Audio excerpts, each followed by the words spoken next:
Hello there, this is Clone Brother Reviews, and in today's video I'm going to be showing you how to make the antagonists from the Mandalorian Season 3 finale out of LEGO.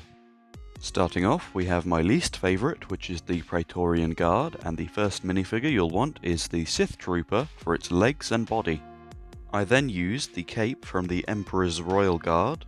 The head I decided to go for came from the Dark Trooper minifigure. Finally, the helmet I decided to use came from the Kickboxer minifigure.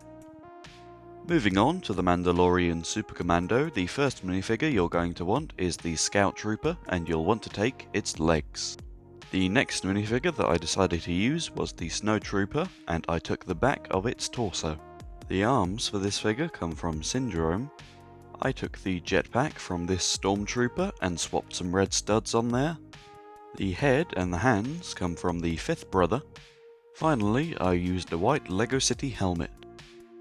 The third and final minifigure we have is Moff Gideon, and the first minifigure you'll need to create Moff Gideon is Crosshair. You'll want to take his legs. The torso and the cape still come from the original Moff Gideon. I added the arms from Darth Vader for some extra armor detailing. The hands, head, and armor piece come from the Dark Trooper. And finally, I took the horns from Darth Maul.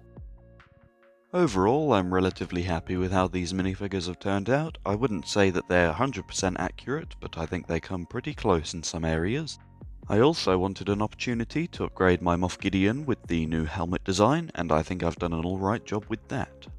If you enjoyed this video, make sure that you're subscribed, and I'll hopefully see you in the next one.